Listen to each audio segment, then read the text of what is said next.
guys. So I'm very happy and excited. This is my first ever podcast with someone whom I was very excited to meet, and this man is currently celebrating his silver jubilee into this outsourcing and call center industry, and he has a phenomenal background into this core industries of servicing.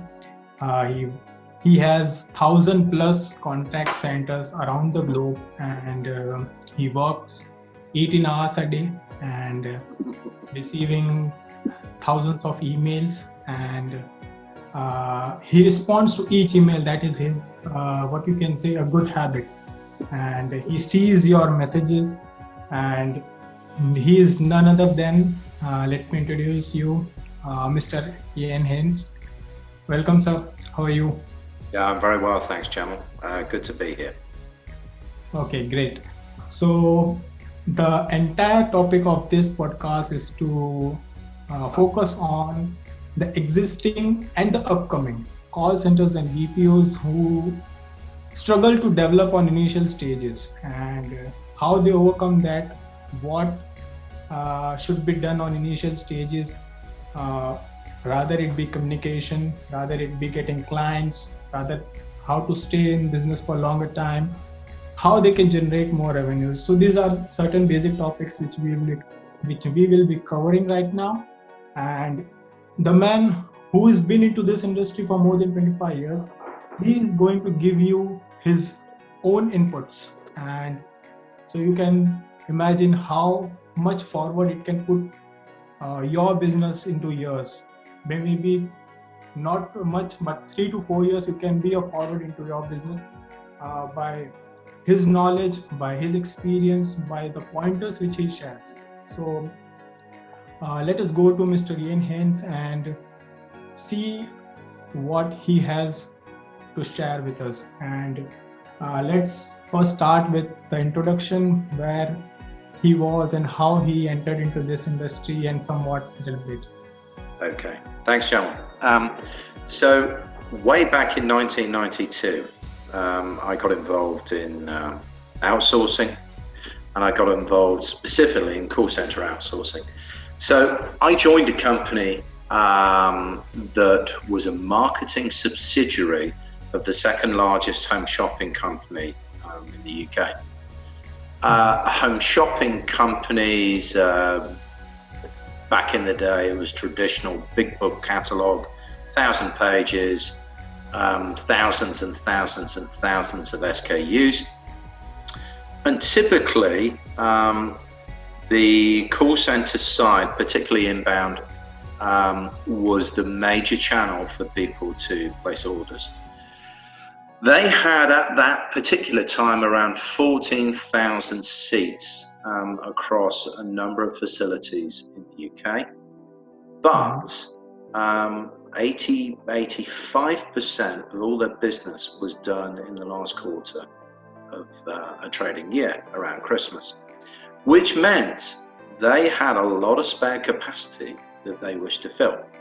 So the marketing subsidiary I worked for used to sell, market the expertise of the parent organisation, and my task was to go out there and try and fill some of those 14,000 seats that weren't occupied for at least 9 months of the year.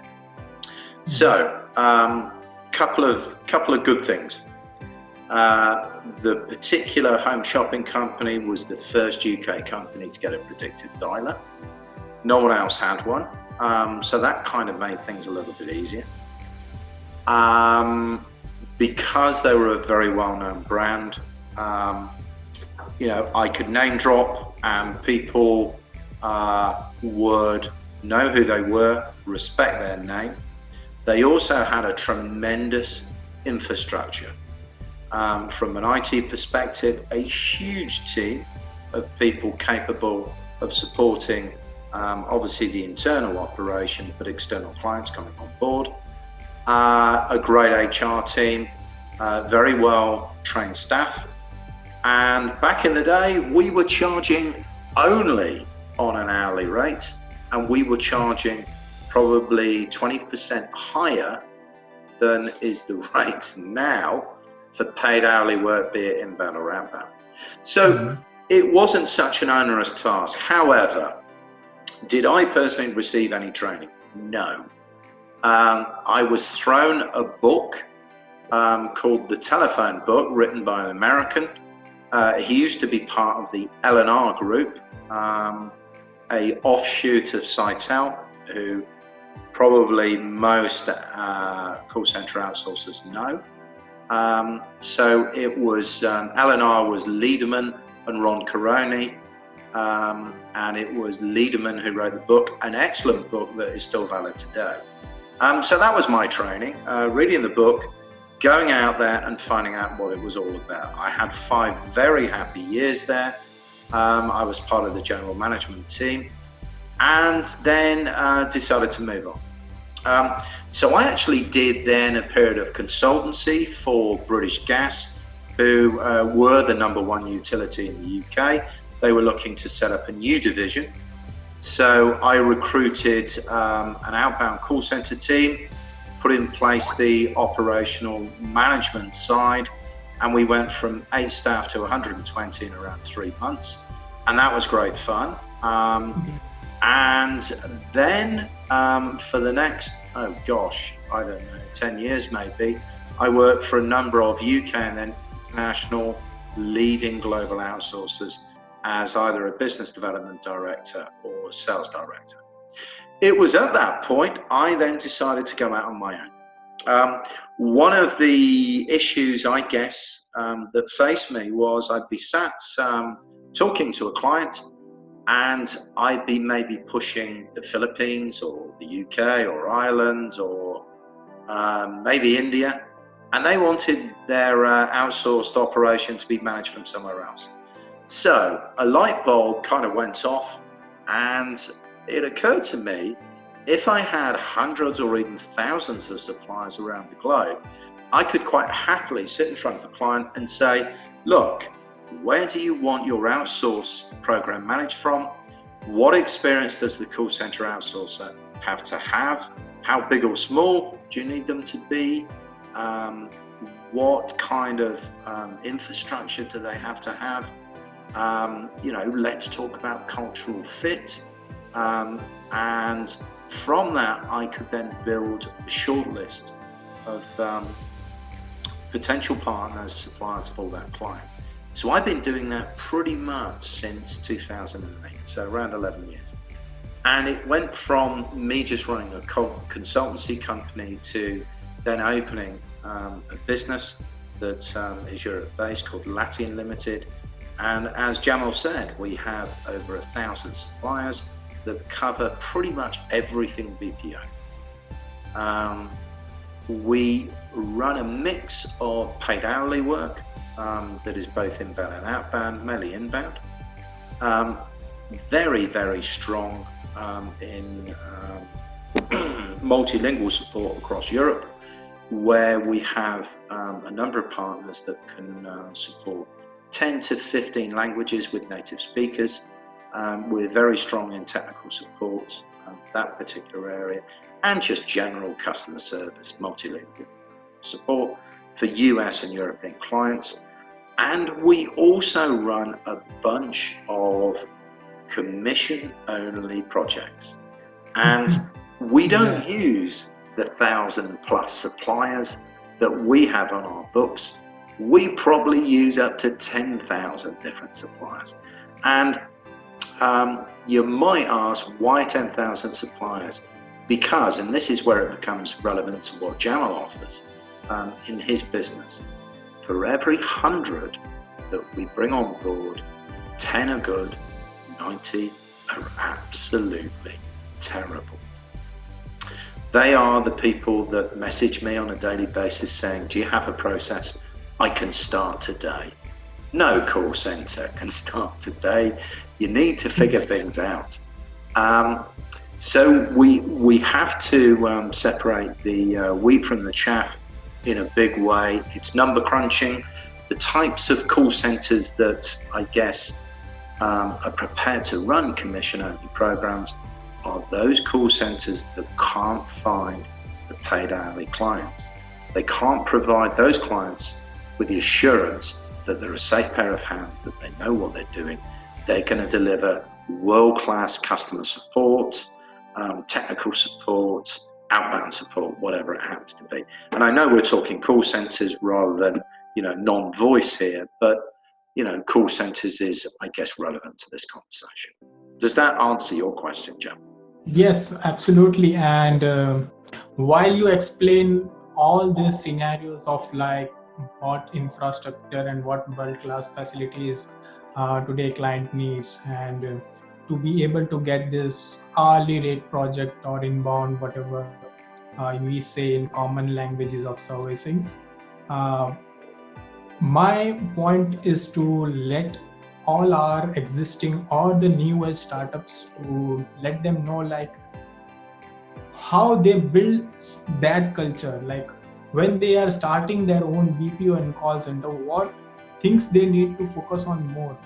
Likewise, what advice would you give to any new age startup who is stepping into this industry first time and they want to go from a commission based to an hourly rate project? Sure.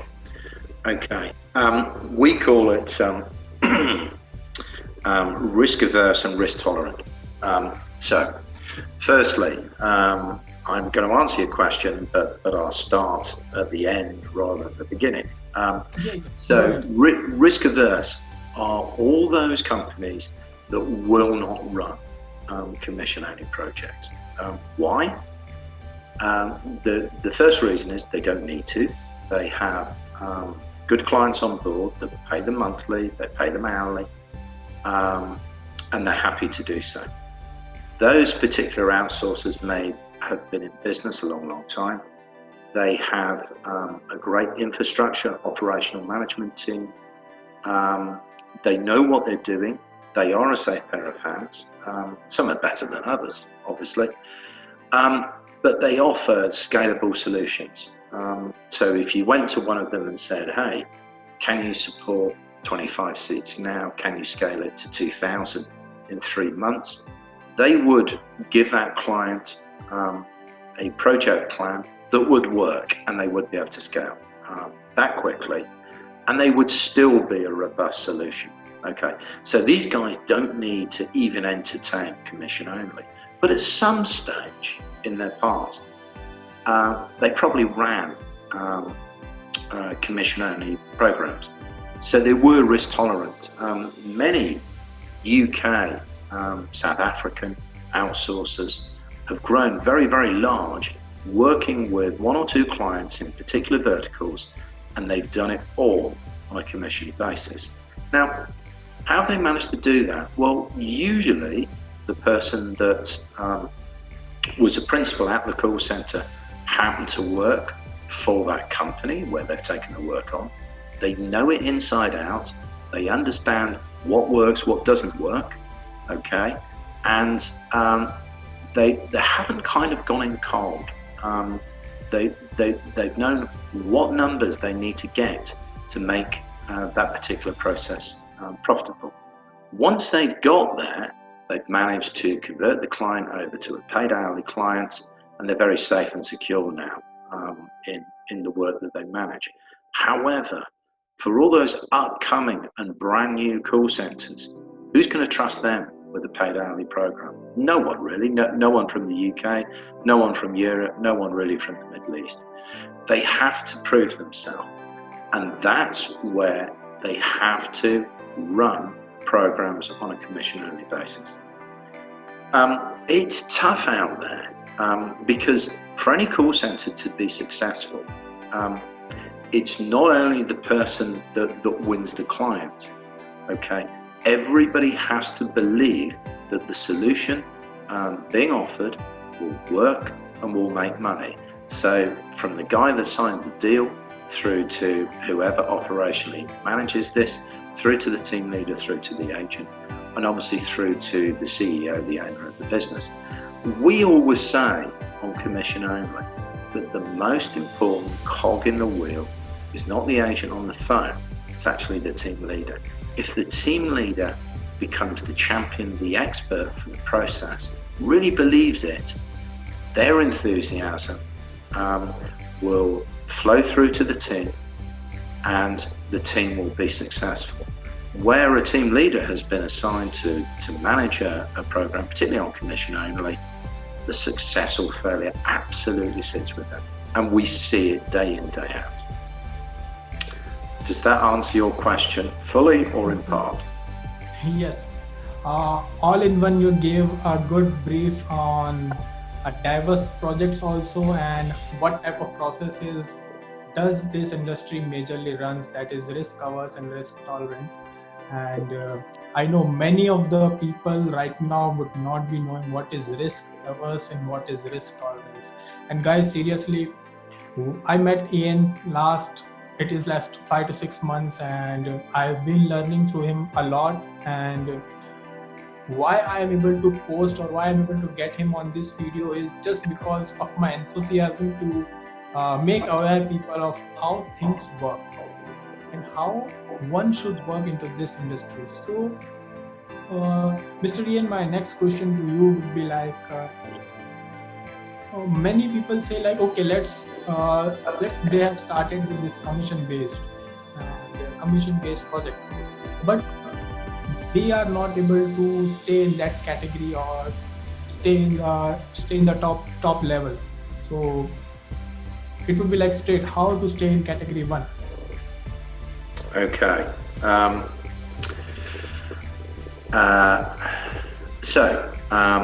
call center started a commission only project, and they've done well. They're one of the 10 in 100 that does the numbers, communicate well, talks to the client well. What then happens, from my perspective and my role within the industry, I'm an international call center broker, so I go out there, find clients, and then look to place that client work with suppliers that I know I can trust that are going to deliver a good job. So for me, when I come across good outsourcers that I know understand, think about processes, then I feel more confident in saying, hey guys, let me convert you over from commission only. You've proven yourself. Let me now give you a paid hourly. So let me give you an example of this. So around 18 months ago, we were dealing with a call center outsourcer, pretty big one, 1,000 seats, French owned, based in Egypt. They have a couple of sites, and so French owned and operated, mainly supporting the US, UK markets, and obviously French as well, because they were French owned, and you could get quite a lot of French people in Egypt. And they asked me for some work, so I didn't know them. I didn't give them paid hourly. I gave them a couple of commission-only processes. So they ran DME, durable medical equipment, lead generation. They ran pharma into the US. They also ran DTV as well, which is very competitive and quite a tough process. And do you know something? They did really, really well. Really, really good outsourcer. So as a result of that, at the turn of this year, I got a call from one of my clients who said, hey, one of the guys that we deal with is looking for English inbound support. Anybody you can recommend? This is kind of the price point we're looking for. So I put them onto the Egyptian operation. And then Spanish and French came into the mix via another client, but came from the same family, if you like, of clients, the same platform. So I gave them that work as well. And then another client came along who wanted German and French.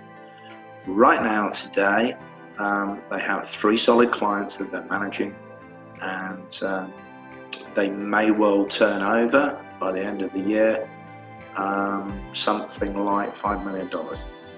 And that's from an 18-month relationship of then proving they're really good, they're up for it. I mean, because even when I gave them commission-only programs, they were predominantly managing paid hourly.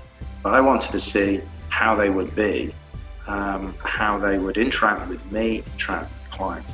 You see, communication is everything. If you cannot answer an email in a timely fashion, answer a Skype in a professional and timely fashion, if you can't provide reports in a timely fashion, then and you have to be chased, then clients, and I particularly as a broker, tend to lose some faith in your ability to work successfully on other processes. So, in summary, the answer to your question is, how do you move from commission only into paid hourly? By doing a good professional job, showing me and the clients that you know what this industry is about, you do the process well. You don't have to do it superbly, just better than average. And that you're a safe pair of hands, that you won't drop the ball, that you will dot all the I's and cross the T's, that your attention to detail is better, that if you're given a new project, you won't say that you can start the same day. You actually come up with a project plan and you say, actually, we need 2 weeks, we need 2 months, whatever it is. You have capable IT support internally who can then have a conversation with the client's IT team and make sense and come up with a plan. If you have all that, then you will get paid hourly work and you will move from risk tolerant to risk averse, i.e. you don't need to run those commission programs. Yes, that's absolutely, and that's very well said. Like most of the people today just want to have what you say, like 500 or 1,000 square feet place and put some furniture, and they want just $12 hourly paid inbound project or some fixed payout process rather than doing hard work. So this really doesn't work. I'm also explaining to lot of people I met when I entered into this industry. I have been into this industry from past 5 years. I was working, now I'm into some different field, and while I also received certain messages after, like we did last campaign, and you remember, I just want an inbound or a fixed process, that's it. So this is something which needs to be upgraded. You have to be small, then you grow.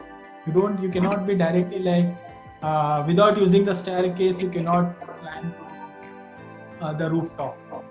People are just trying to directly land on the rooftop, that's it. So moving on to the next questions, like what you see as certain major mistakes when it comes to any of the centers or any of the situations you deal with, either it is risk averse or risk tolerant.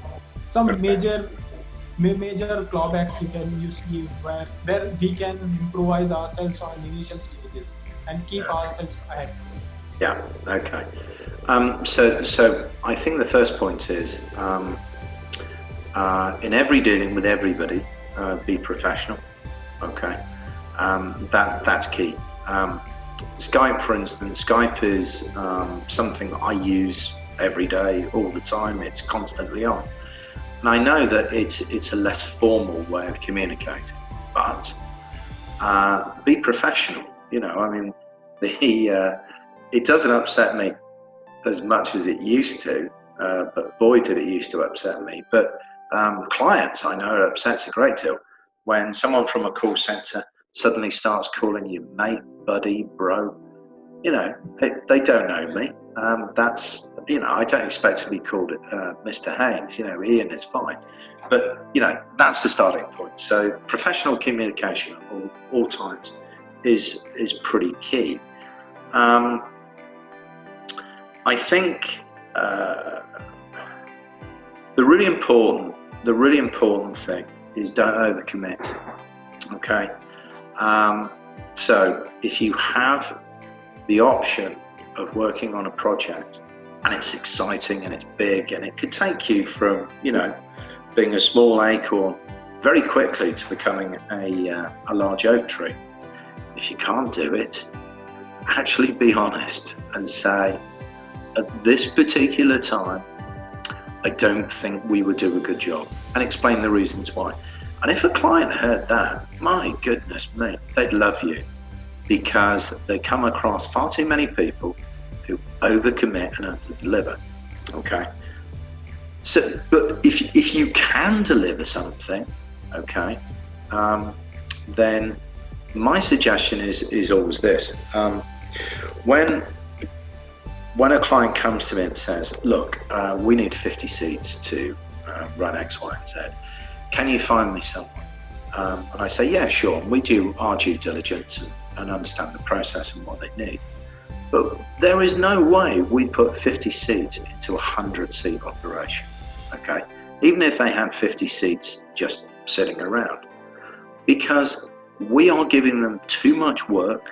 That particular call center, it's a risk for the client, and it's also a risk for the call center, because believe it or not, one of the most important things for me is making sure that the call center makes money. Okay, it really is critical, because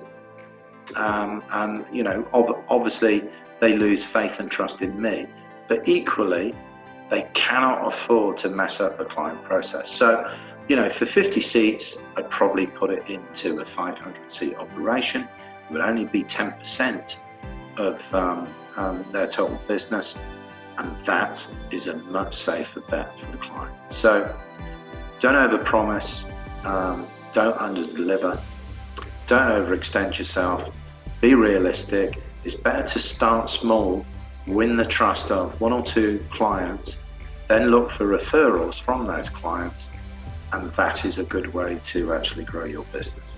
Or find something you absolutely understand that's commission only, and make sure you replicate it, and that way you can grow quickly too.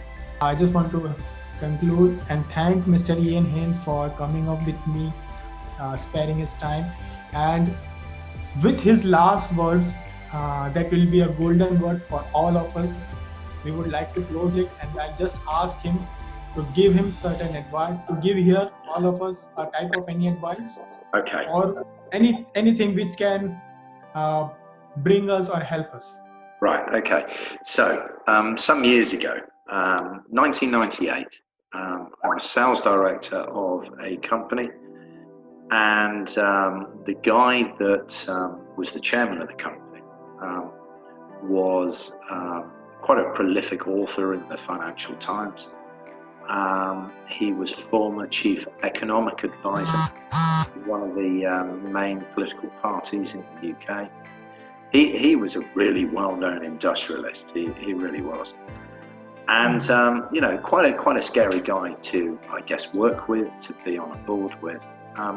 And he said to me, my job was to bring new clients in, and he said, "Ian, I would much rather have a lazy, lucky salesman than a hard-working, unlucky one." Okay. Now, he wasn't saying I was lazy. Okay. What he was saying was, make every interaction count and make it look easy. Okay. Even if you're working really, really hard, you don't need to tell everybody you are. Okay. Just go and do the right thing. So, because I was constantly taking clients out for lunch and generally entertaining them, that's where I did all the work. Okay. But to everybody else in the office, it appeared that I was on some kind of holiday. But you know something? I trebled the income within that company inside 18 months. Okay, so it appeared I was lucky, but actually I wasn't. But he had a point. Don't be so hardworking, but you don't make the right connections. you don't do the right things to win business, okay? So those are my parting words. Be a lazy, lucky salesman rather than a hard-working, unlucky one, and you'll be successful. Okay, so great, and that was a lovely one, and he shared his experiences. Mr. Ian came here. Thank you so much, and we we really think that your support and your guidance will bring up all, and we'll develop our business to a successful mode. Thank you so much, Mr. Ian. Thank you, Jamil. Good talking to you. Bye-bye.